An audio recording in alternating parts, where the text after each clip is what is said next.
Hello everyone, मैं हूं आशुतोष जादव और एसेंशियल्स ऑफ मेडिकल फार्मेकोलॉजी जो कि केडी त्रिपाठी की बुक है।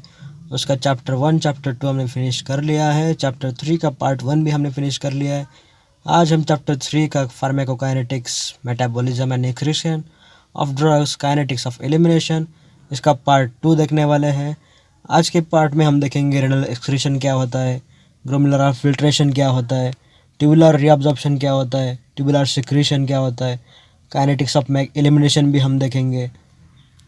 तो सबसे पहले शुरू करते हैं रेनल एक्सक्रीशन के साथ।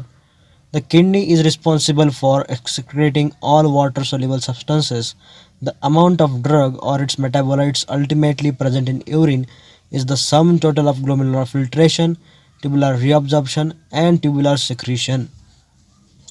किडनी जो है वो रिस्पॉन्सिबल है किसके लिए? वाटर जो होता है, वाटर सॉल्युबल सब्सटेंसेस जो होते हैं वो एक्सक्रीट करने के लिए किडनी रिस्पॉन्सिबल है। अमाउंट ऑफ ड्रग जो होता है और उसके जो मेटाबोलिट्स है या फिर उसके मेटाबोलिट्स है वो क्या होता है, यूरिन में प्रेजेंट रहते हैं। उसके लिए फार्मूला बताया उन्होंने, net renal excretion is equal to glomerular filtration plus tubular secretion minus tubular reabsorption. अब हम पहले देखेंगे कि ग्लोमेरुलर फिल्ट्रेशन क्या है, ट्यूबुलर सिक्रीशन क्या है, उसी के साथ ट्यूबुलर रीअब्जॉर्प्शन क्या है। अब देखते हैं ग्लोमेरुलर फिल्ट्रेशन क्या है। ग्लोमेरुलर कैपिलरीज जो होते हैं उन पे काफ़ी बड़े पोर्स होते हैं। नॉर्मल पोर्स जो होते हैं उससे थोड़े बड़े होते हैं, लार्जर साइज़ में होते हैं। जो इसकी वजह से क्या होता है, जो नॉन प्रोटीन बाउंड ड्रग्स है जो कि ग्लोमेरुलस में फ़िल्टर किए जाते हैं। दस glomerular filtration of a drug depend on it's plasma protein binding and renal blood flow. इसीलिए जो ग्लोमेरुलर फिल्ट्रेशन होता है एक ड्रग का, वो डिपेंड करता है प्लाज्मा प्रोटीन बाइंडिंग के ऊपर, उसी के साथ रिनल ब्लड फ्लो जो होता है उसके ऊपर डिपेंड करता है। ग्लोमेरुलर फिल्ट्रेशन का रेट जो है GFR वो नॉर्मली होता है 120 ml पर मिनट, लेकिन ये होता क्या है, आफ्टर एज ऑफ 50 ये डिक्लाइन करता है। एंड सबसे ज़्यादा लो कब होता है, रिनल फेलियर के टाइम होता है। आगे देखते हैं tubular reabsorption. This occurs by passive diffusion. ये पैसिव डिफ्यूजन की वजह से होता है and depends on lipid solubility, lipid की सोलिबिलिटी पे भी डिपेंड करता है। And ionization of the drug at the existing urinary pH, lipid soluble drugs filtered at the glomerulus back. Changes in urinary pH affect tubular reabsorption of drugs that are partially ionized. Weak bases जो होते हैं वो ज़्यादा ionise होते हैं और उसी के साथ काफ़ी लेस अमाउंट में रीअब्जॉर्ब किए जाते हैं एसिडिक यूरिन में। और वही देखा जाए जो वीक एसिड्स है वो आयोनाइज ज़्यादा होते हैं और लेस अमाउंट में रीअब्जॉर्ब किए जाते हैं अल्कलाइन यूरिन में। आगे देखते हैं ट्यूबुलर सिक्रीशन।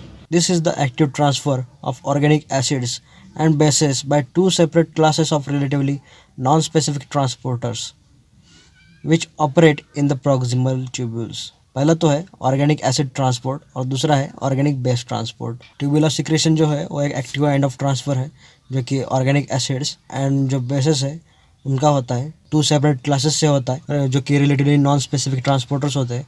पहला तो है ऑर्गेनिक एसिड ट्रांसपोर्ट और दूसरा है ऑर्गेनिक बेस ट्रांसपोर्ट। अब देखते हैं kinetics of elimination. The knowledge of kinetics of elimination of a drug provides the basis for as well as serves to devise rational dosage regimens and to modify them according to individual needs. जो knowledge होता है kinetics of elimination of drugs का वो क्या provide करता है, वो provide करता है rational dosage regiments and to modify them according to individual needs. अभी जो इंडिविजुअल्स है उसको क्या उसको डोसेज किस तरह से होना चाहिए, ये सब हम उसको मॉडिफाई कर सकते हैं किसकी मदद से, kinetics of elimination of a drug की नॉलेज की मदद से।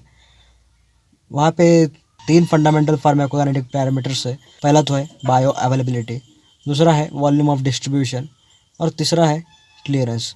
हमने बायो अवेलेबिलिटी देखा है क्या है, उसी के साथ हमने वॉल्यूम ऑफ डिस्ट्रीब्यूशन भी देखा है क्या होता है, लेकिन ये क्लियरेंस जो है ये हम देखेंगे। Clearance, the clearance of a drug is the theoretical volume of plasma from which the drug is completely removed in unit time. It can be calculated as CL is equal to rate of elimination per plasma concentration. अब देखते हैं clearance of drug क्या होता है। Theoretical volume of plasma from which the drug is completely removed in unit time. ये clearance, इसका मतलब clearance है। क्लियरेंस ऑफ ड्रग मतलब जो कि एक पर्टिकुलर वॉल्यूम ऑफ प्लाज्मा है उसमें से ड्रग कम्प्लीटली कितने टाइम में रिमूव होता है इसे कैलकुलेट करना कहते हैं क्लियरेंस। उसका फॉर्मूला भी उन्होंने दिया है, CL is equal to rate of elimination per plasma concentration. यहाँ पे जो C दिया है, rate of elimination by C का यही मतलब है प्लाज्मा कॉन्सेंट्रेशन। और एक बात, मैं जो ये KD त्रिपाठी की बुक है, ये मैं पूरी की पूरी बुक आपको नहीं पढ़ा रहा, बस जो इम्पोर्टेंट है, जो आपको आगे यूज़फुल आएगा, सिर्फ वही पढ़ा रहा हूँ। तो ये मैं क्लियर करना चाहता था, इसीलिए मैंने बताया।